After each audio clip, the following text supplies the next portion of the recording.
Hey, good morning, girl. How are you doing? It is Miguel. Today is the 14th of November, 2018, and we are up and at 'em, ready to take on the day. Next week is Thanksgiving, and so I'm preparing for it. I sent you a Thanksgiving card yesterday, and you're welcome. So I might as well just start off with reading a little bit of Peaceful Living from this book by Mary McKenzie and see what she has to say today. So today is November 14th, and the quote today is from Mahatma Gandhi. Happiness is when you think what you say and what you do are in harmony. My first inclination about that quote is that that's really my definition of integrity and not necessarily happiness.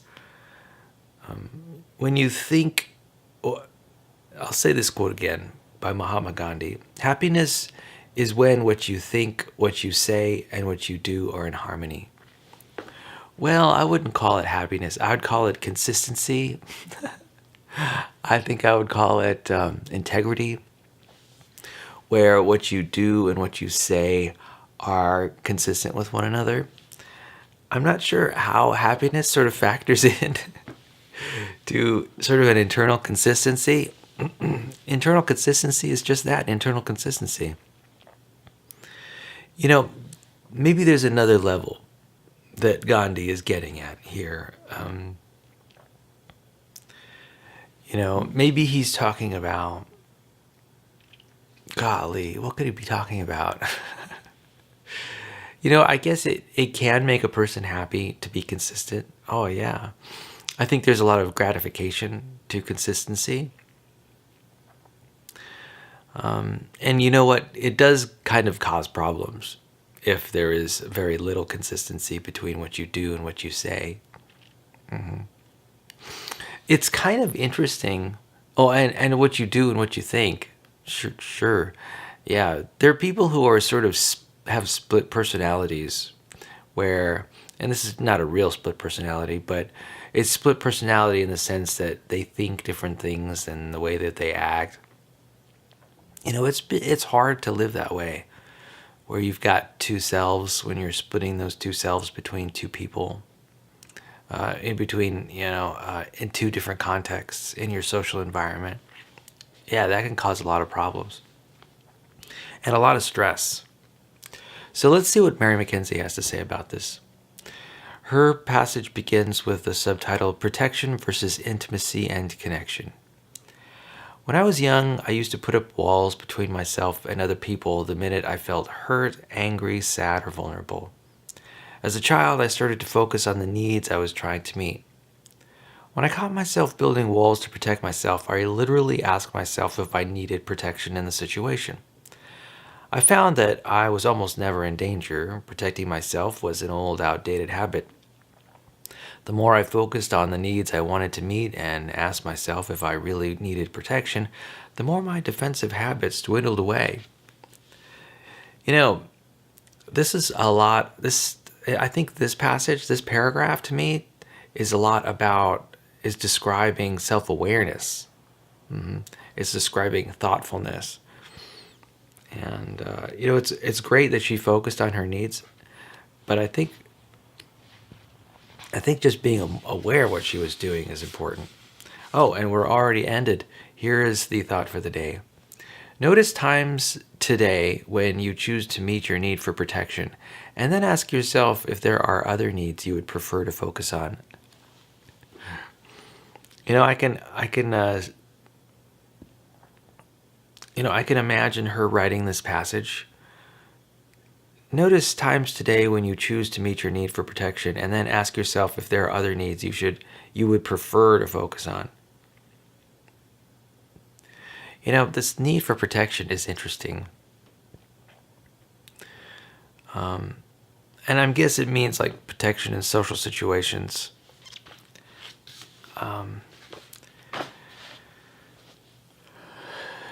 It turns out, I guess people are walking around in circles where they're being physically threatened all the time. I'm not in those circles. I don't.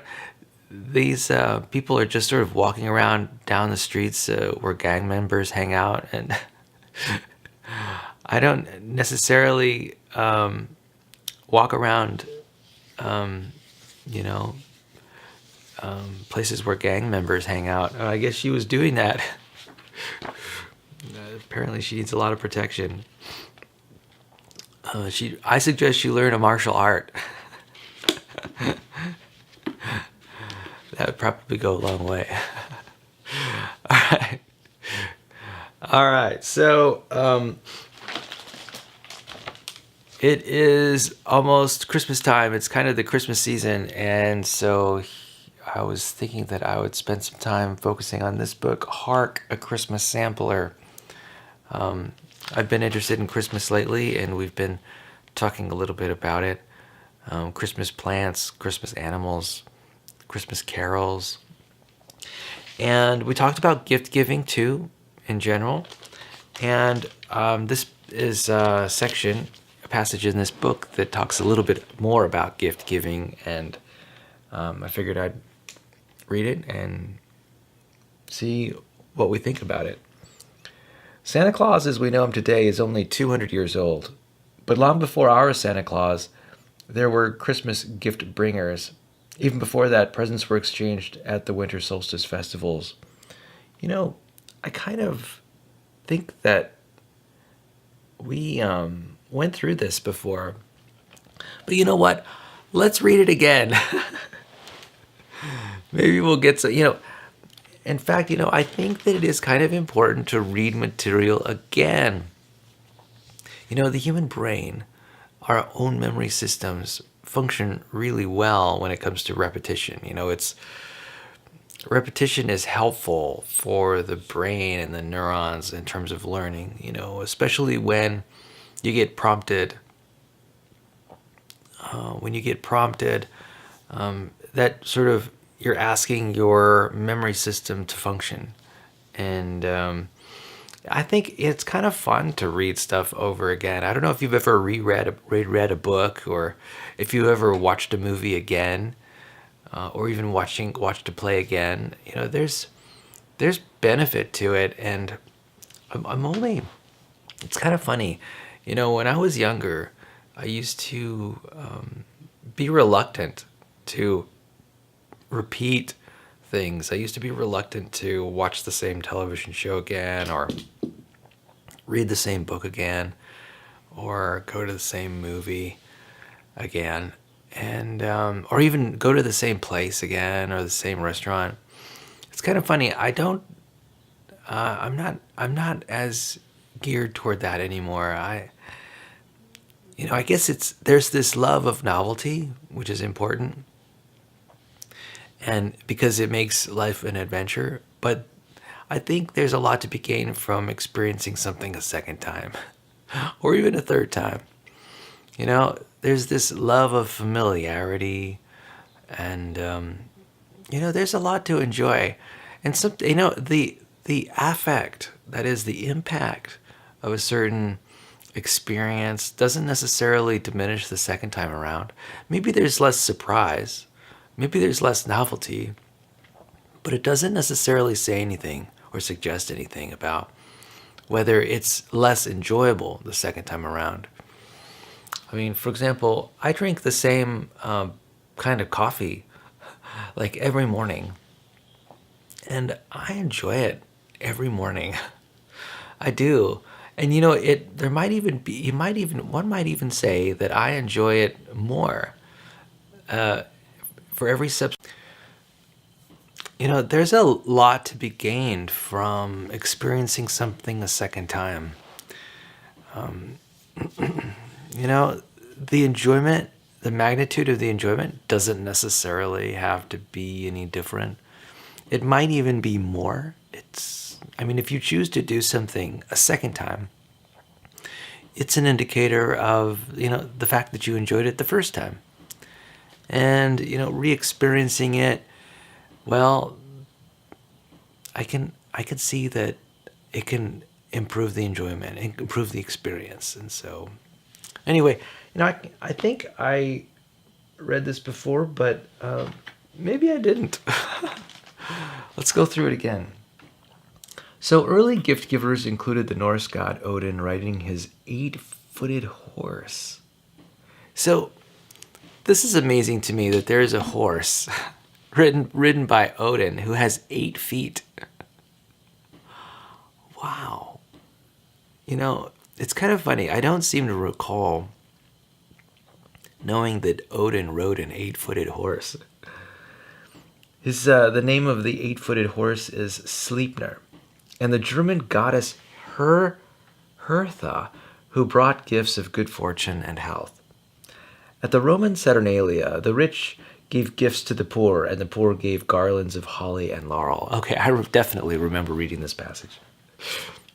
The Jewish people celebrated Hanukkah in the winter with gifts for each of the 8 days, and the custom continues today. The 3 kings, or the wise men, or the magi, brought gifts to the baby Jesus, arriving at the stable on January 6th. I didn't know that. Isn't it interesting how things are cohering here? January 6th is the 12th night. Remember, we discovered that a little while ago. And I was not quite aware that the 3 kings arrived at the stable on January 6th. This is so funny. This folklore just is so deep. It is really deep. Or 3 Kings Day. Wow. So January 6th is both 3 Kings Day and 12th night, according to a tradition. Their presents were gold, the symbol of kingship, frankincense for the high priesthood, and myrrh as a sign that Christ would be a healer. Each of the 3 kings ruled a different country. Old, white-bearded Melchior was king of Nubia and Arabia. Young Caspar headed Tarsus, a city in Turkey, and Balthazar, the Black King, was lord of Ethiopia. St. Nicholas lived in the 4th century and was a bishop in the city of Myra in Asia Minor. He was known for his kindness and his love of children. It was said that he once brought 3 murdered schoolboys back to life. The most famous story about St. Nicholas and his goodness tells how he helped out an impoverished merchant who had lost all his money. The merchant's 3 daughters were to be sold into slavery to pay his debts. Nicholas tossed a bag of gold into the window, and so the first girl was saved. He did it again for the second. When he threw in the 3rd bag, the merchant found out, and soon the story of Nicholas's generosity was all over the city. After that, anyone receiving an unexpected gift thanked the bishop. He was made a saint in AD 800 by the Eastern Church. Well, that is fascinating itself. There's 2 Catholic churches. There's the Eastern Orthodox, and then there's the Roman Catholic Church. Isn't that amazing? And one of the churches has made St. Nicholas a saint. This is good. This story, the more I read it, the deeper it goes, the more confounding it becomes. So of the 2 Catholic churches, one of them has made St. Nicholas a saint and the other one hasn't, apparently. Maybe they both have by now. I mean, the first one made him a saint in 800 AD. I mean, that's kind of interesting. What do you do when... I guess that means there's double the number of saints. I wonder if there are any joint saints where they have similar saints. Fascinating. And check out these stories of these suffering children. 3 kids murdered, 3 schoolboys murdered. Oh my gosh. 3 kidnapped. I'm sorry. A father who's got debts and has to sell his 3 children in order to into slavery, to pay his debts. I mean, these are really horrific stories. I mean, and slavery and murder, basically. in association with these kids. And they're related to Christmas. I mean, wow. I mean, and interestingly, how it's 3 and 3. There's like this numerology aspect to these legends. So, wow, what interesting stories. Sinterklaas is the Dutch name for St. Nicholas. Dutch children believe that he sails over from Spain with his Moorish helper Black Peter, who climbs down chimneys carrying a sack full of presents. Svatý Mikuláš is the Czechoslovakian gift giver who is let down from heaven by means of a golden cord held by angels. Wow. Pretty interesting. I like this idea of gift giving. I think, I think it's meaningful. There's something about gift giving which softens an interaction between people. People like to receive gifts. They just do.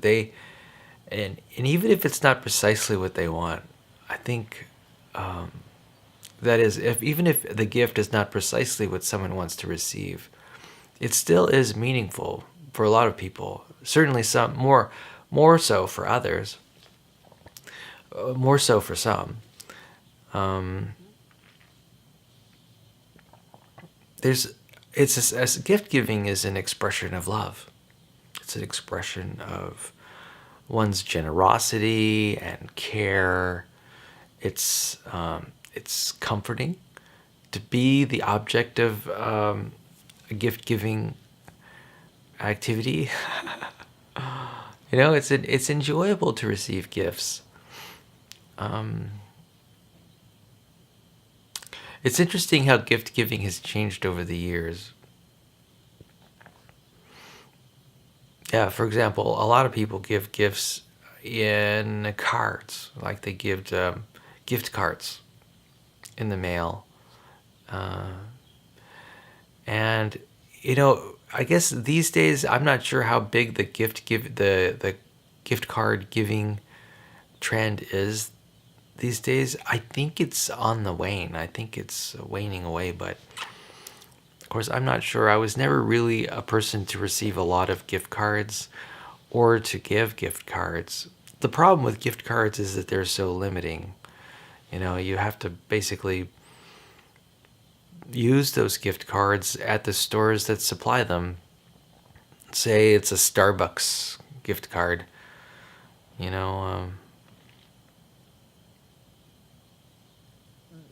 That person can only use that credit at Starbucks. And if they ever wanted to use it at some other coffee house, they wouldn't be able to do that.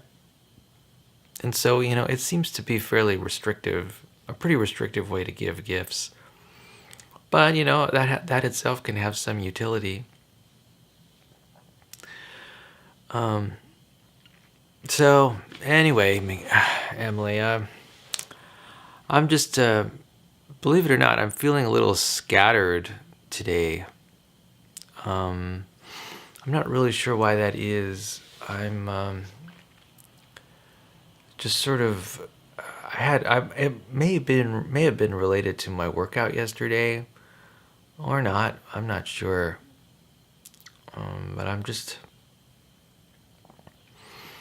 I'm not necessarily feeling tired. I'm just kind of feeling not very fluent today. It's kind of interesting what human behavior is all about. How, at times, the words just sort of flow out of my mouth, and this whole experience is just so natural and easy. And then sometimes it's not so easy. Sometimes I'm challenged to come up with the next sentence or string of words. It's kind of interesting that the human brain is so diverse. It's not always like riding a bike necessarily, or things change. People change, situations change, our minds are different from day to day. Our situations are different from day to day. No 2 days are the same. And that's kind of interesting itself. We're all subject to the winds of change. So I was thinking about just talking about what's been on my mind lately. Well, first of all, what's been on my mind lately is the City of Lompoc Turkey Trot. I just signed up for the Turkey Trot this weekend, and it'll be happening Sunday morning at about 9 o'clock a.m. And I'll be running the 3-mile race, and so I'm looking forward to that. And I wanted to invite you to that run. It's been a while since I've done a turkey trot, and so I'm looking forward to it. To practice a little bit for that race, I'll be running today on my lunch break on the treadmill, and I'll tell you what, I've really been enjoying running at 8 miles an hour. It's just been a real hoot.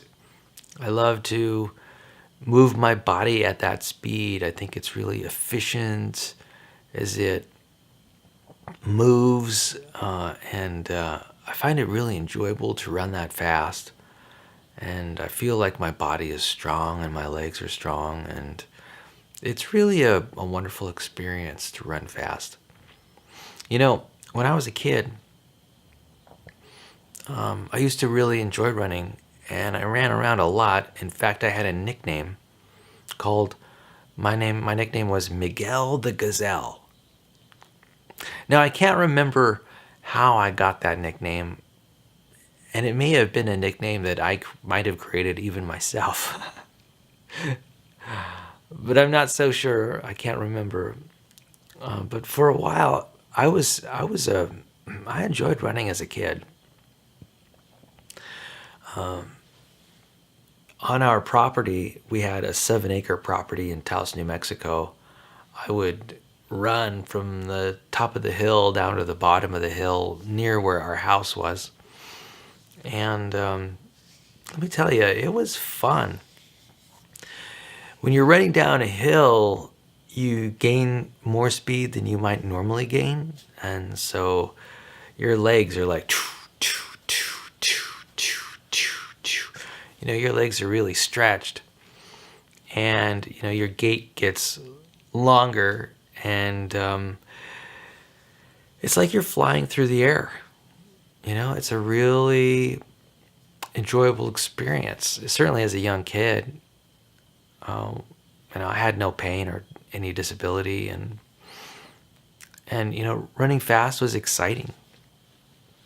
And so I kind of did that a lot. So I still remember Miguel the Gazelle.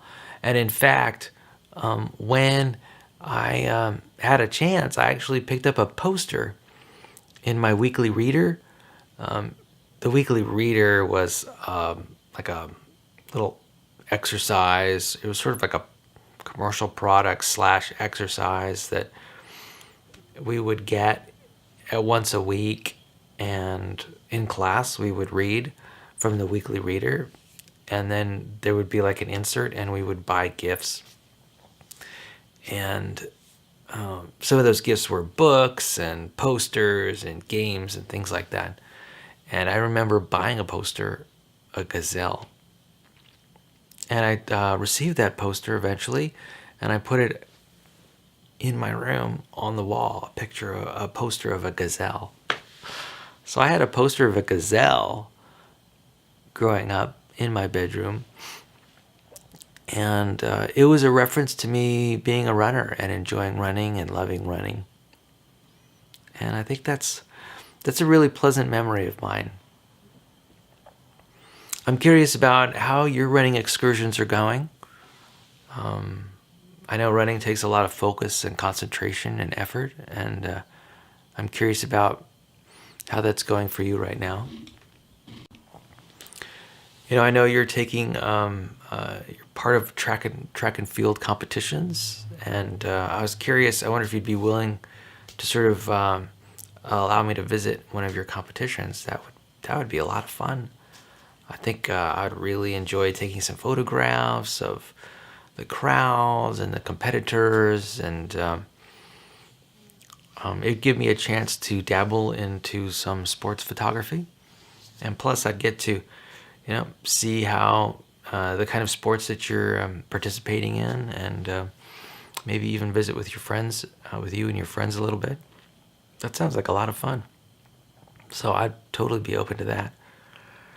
I'm kind of interested in your running gear. I wonder what kind of running gear you use. I wonder if you use a pedometer or a GPS watch. Garmin has these GPS watches nowadays that runners use so that they can sort of catalog where they've run and how long they've run.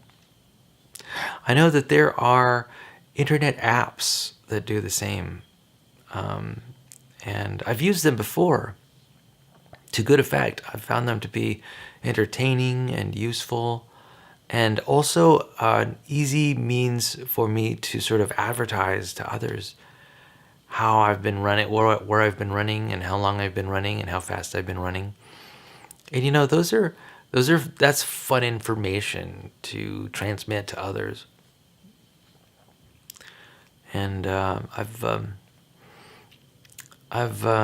been recently thinking about the condition of my own running shoes.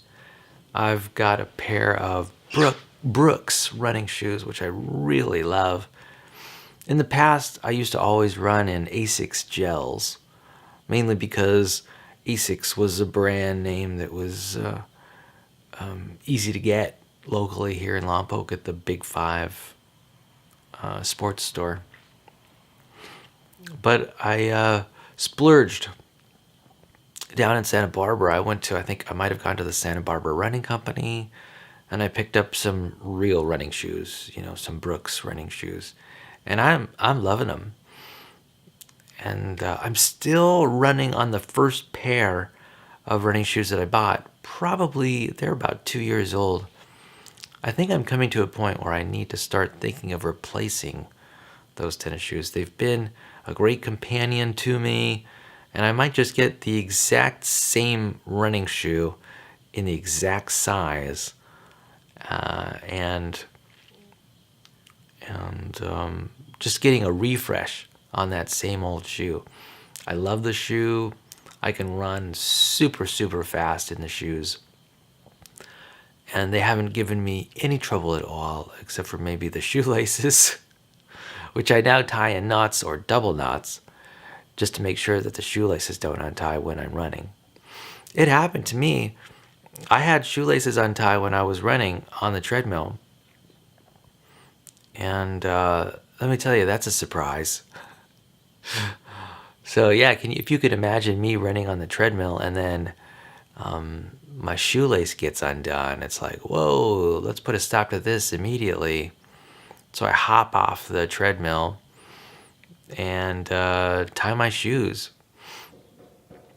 Yeah, running on the treadmill with shoelaces that are untied, that is definitely a no-no.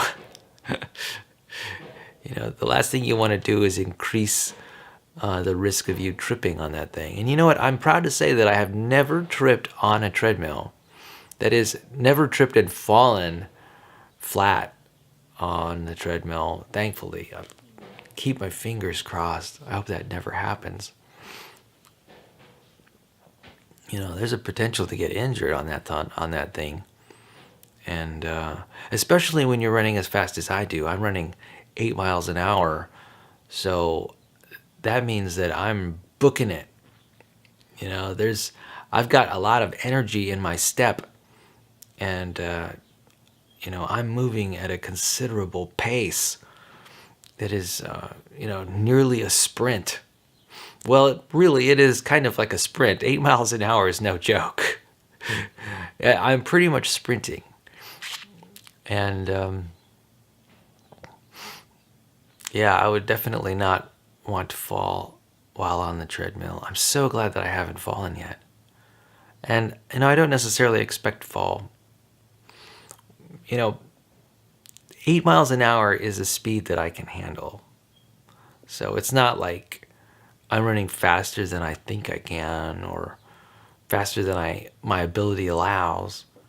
8 miles an hour is basically where my skill set is right now. And so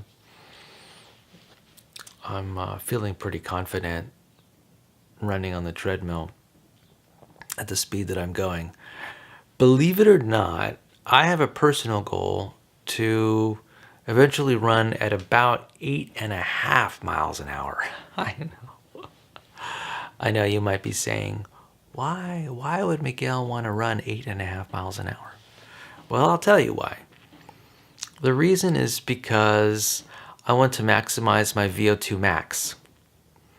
I want to reach the threshold at which I have an excellent VO2 max. Now, right now, for my age group, 8 miles an hour merely registers as a good level of VO2 max. And I'm grateful to have a very adequate level of VO2 max physical fitness.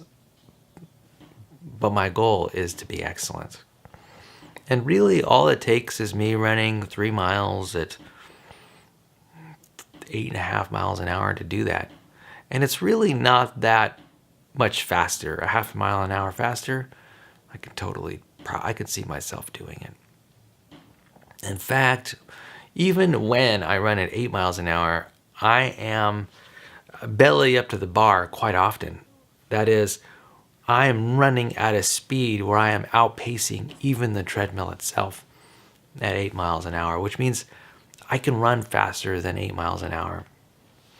Now, I also have an interest in increasing the duration of my runs. I want to build strong levels of endurance.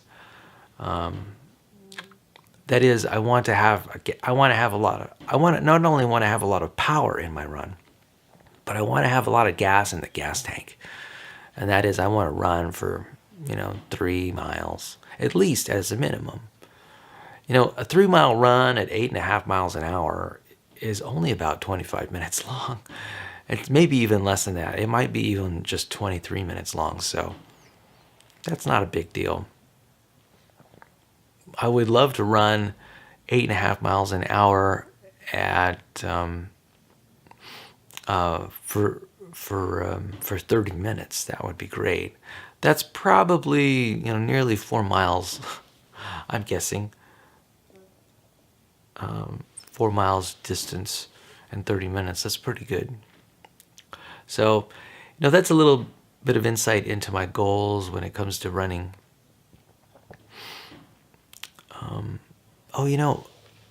I purchased something new the other day. I purchased some headphones. These are unwired. These are sort of wireless headphones. They sort of get their signal through the use of Bluetooth technology, and I'm really enjoying using them. I tend to use them during my bicycle rides, and I also do some walking, and I have used them running on the treadmill, and I find them a little bit distracting.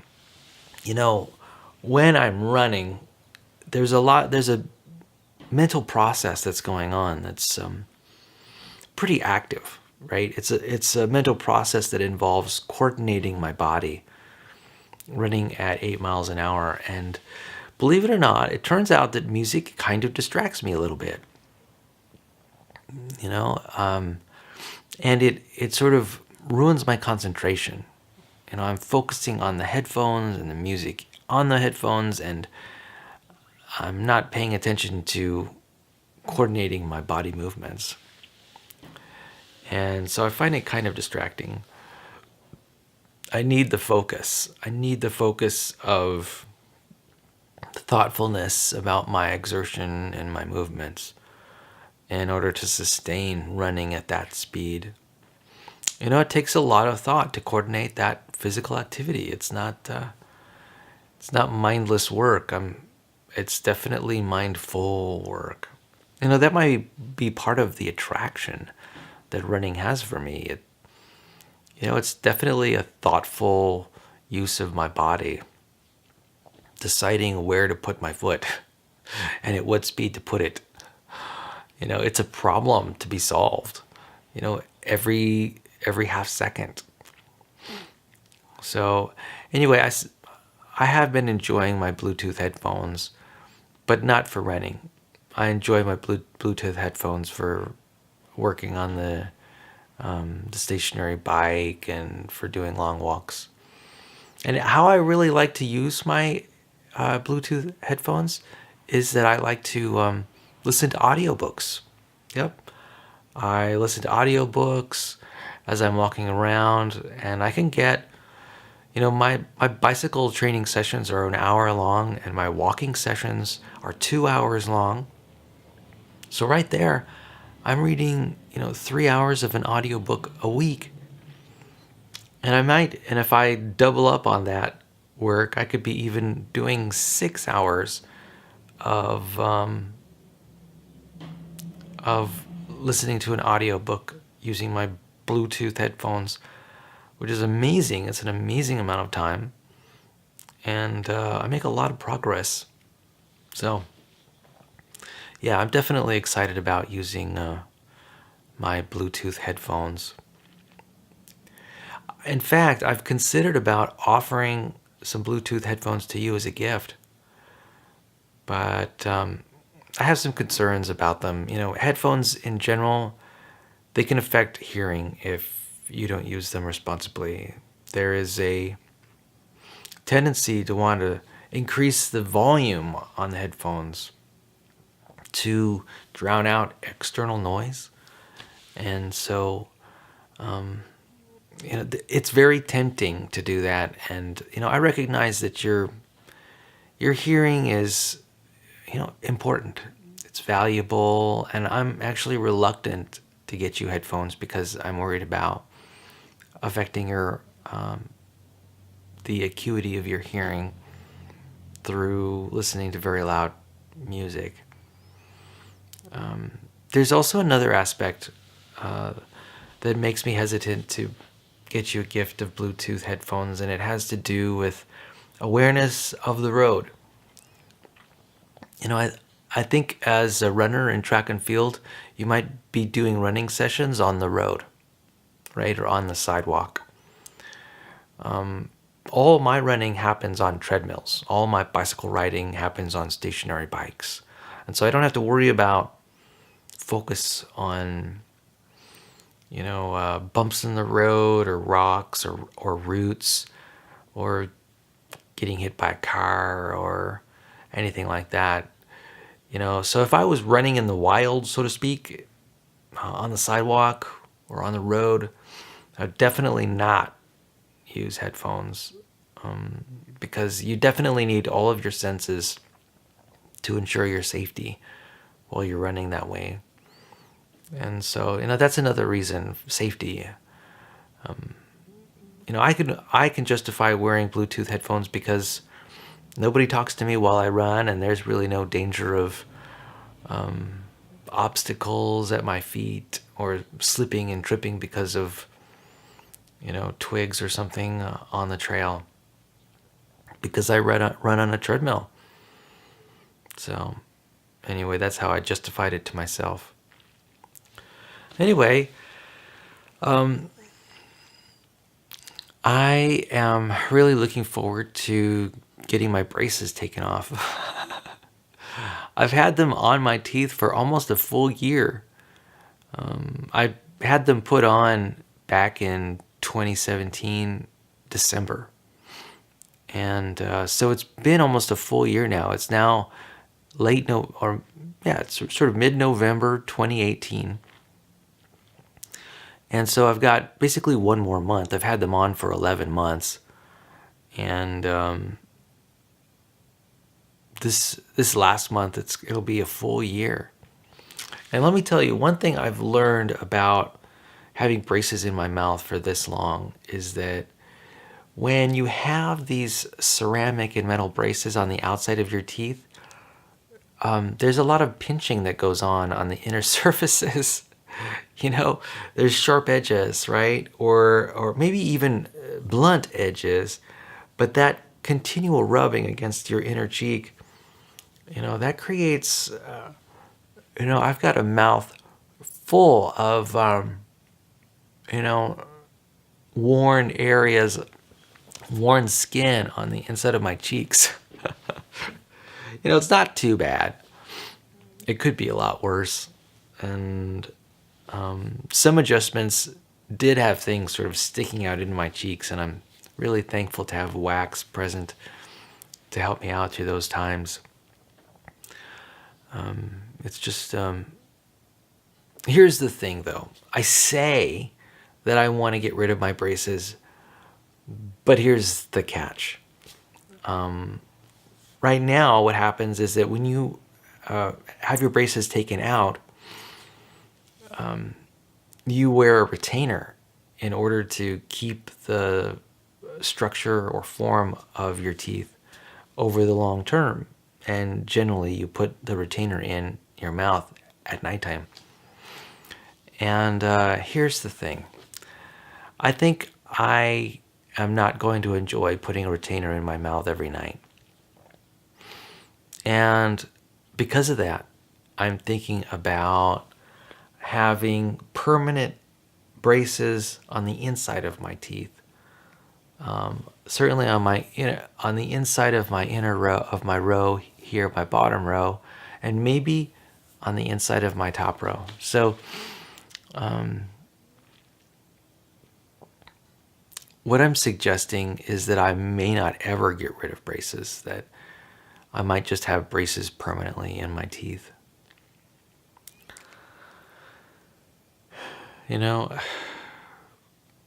The question really comes down to, am I willing to sort of put a retainer in my mouth every night? I'm not sure I'm willing to do that. I think that I might forget. I mean, I might be willing, but I think I just might forget to do it. There are things that I forget to do.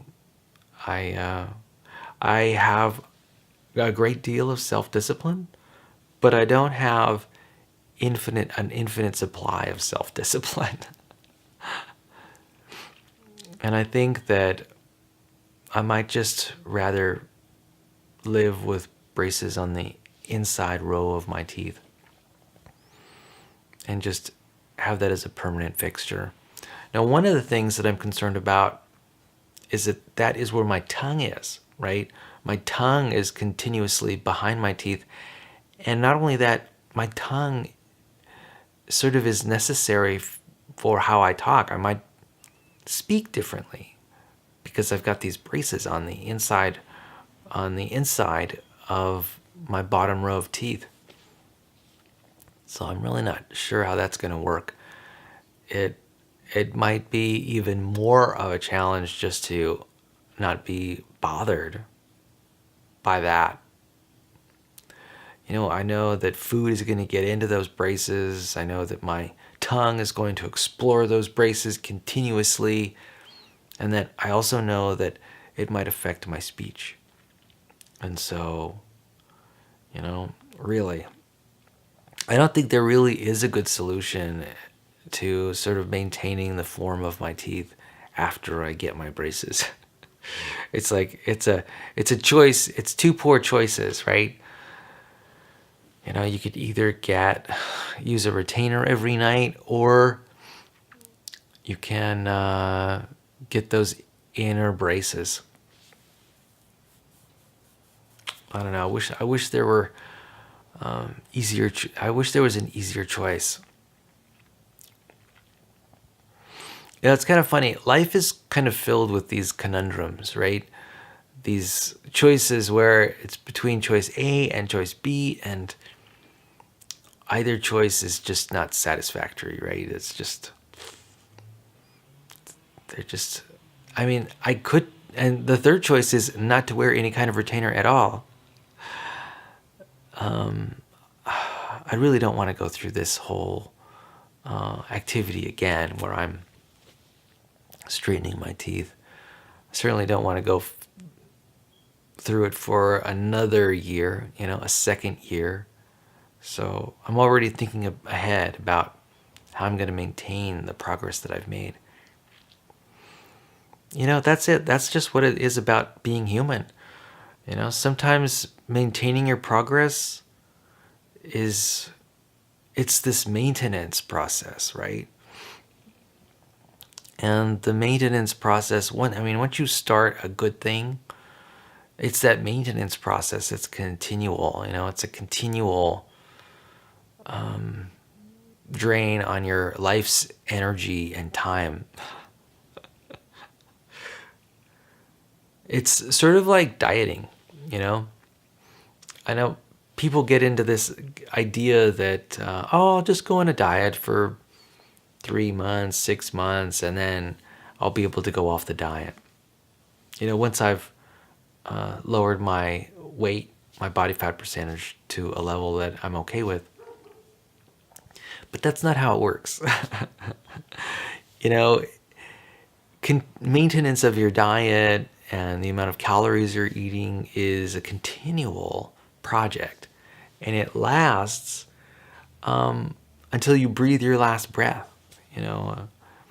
The other option is to have your weight undulate. Like you go on a 6-month diet and you lose weight, and then you go off the diet, and then zip, because of your food choices and the extra calories you're eating, you just gain weight, and then you've got to go on that diet again, and it's this continual roller coaster. It is not ideal. The ideal situation is that once you reduce weight, you take actions to maintain that weight. And this maintenance function is really important. And I think it's not emphasized enough about how much time and energy maintenance takes. People buy like RV homes, and they buy larger homes, like single family homes that are stationary on land. And I don't think people put in enough consideration to maintaining these possessions that they have. It's a challenge. There are a lot of pieces and parts. And so, when you buy something like a motorhome, or maybe you straighten your teeth, or you make efforts to diet and manage your weight, these are long-term commitments. They appear to be short-term. Oh, you just buy it, or you just go on a diet, you lose the weight, but they're not short-term commitments. They are long-term commitments. The same is true with car maintenance, things like that. And, they take time. Maintenance takes time and energy to work itself out. And, it ought to be appreciated as such. So anyway, that's what I'm thinking about regarding my teeth. Looking forward to when the braces come off. But then again, like I mentioned, the braces will just get back on again. Such is life, huh? Well, I hope you're doing okay, Em. And I don't know where you are in your braces journey, but I have heard that younger people have braces for a lot longer duration than older people do. Now, I'm not sure why that is. I've heard people talk about young people talk how they have had braces for like 2 or 3 years. Now, I'm not sure that you're in that situation. My guess is that maybe the duration of braces in your mouth will be on par with the duration in my mouth. Maybe about a year and a half. We'll see how it goes. Let's see. So, what's coming up for you in your life now? School is about to end for this semester. In fact, tomorrow, Allen Hancock College will allow me to register for classes next semester. I'm thinking that I'm going to take a welding class. Yeah. Either that or maybe photography. We'll see how that goes. But I think welding is probably a safe bet. I'm going to get into that class and look forward to learning about how to weld pieces of metal together. It'll be exciting and interesting for me. It'll help me learn a new skill. Have been focused on learning new skills lately. And I'm going to continuously learn new skills throughout my life. I'm a lifelong learner. I've recently been learning how to use the mill, the vertical mill, and the lathe. And it's been a good experience. And I want to learn how to use more machinery. I'd like to learn how to use CNC machines and other kinds of equipment. I kind of wish that I could learn woodworking and plumbing and electrical, but I really don't know where to go to learn those things. I hear that there's a class in Santa Barbara that involves woodworking. The question is, would I be willing to drive to Santa Barbara once a week to take that class in woodworking? You know what? I might very well be willing to do that. I've done less ambitious things. I've done more ambitious things. Yeah. Well, anyway, for now, I think I'm pretty satisfied. I might take an architecture class one of these days. Learn how to assemble buildings, put homes together on paper. That sounds interesting to me. That might be my next class. I've also been thinking about taking a class in graphic arts. That sounds interesting to me. I think there's a lot to learn about. I'd like to learn how to do Photoshop more. And, I really don't know Photoshop very well. I'm just learning it now on Skillshare.com. I need to spend a lot more time learning about that program. I think that there are architecture-focused software packages. I'd like to know what they are and how to use them. I'd also like to learn how to use more computer-aided drafting stuff. I'd also like to learn some programming. Like I'd like to learn Ruby on Rails and even C++. And I'd like to learn Java and JavaScript. I think programming might be my next big kick. And mechatronics too. I'd like to learn how to assemble robots. That is also a big thing for me. I'd definitely like to know more about how to do that. If you have any interest in learning more about assembling robots and putting robots together, I'd be interested in learning along with you. There are maker spaces that are available locally. I know that there's a maker space in Santa Maria at the Allen Hancock College on Friday afternoons. And that would be fun to go visit. I think we could have a lot of fun. Anyway, I hope you're having a wonderful day. And I hope you have a wonderful rest of the week. And maybe I'll see you at the City of Lompoc Turkey Trot this coming weekend, this coming Sunday morning. If not, we'll be corresponding with each other through the mail. And I hope you have a wonderful Thanksgiving holiday. And I hope it's all that you wish it could be. And, I want to make myself available to go on any excursions or activities that might be fun. Yeah, just send me a text or something and we'll head out. We'll do something fun together, huh? And, maybe we'll even just go to Starbucks or something like that. Get some hot cocoa or some hot apple cider and enjoy the holiday season. That sounds like a lot of fun to me. All right, girl. I'll see you later. I hope you have a wonderful day and peace out.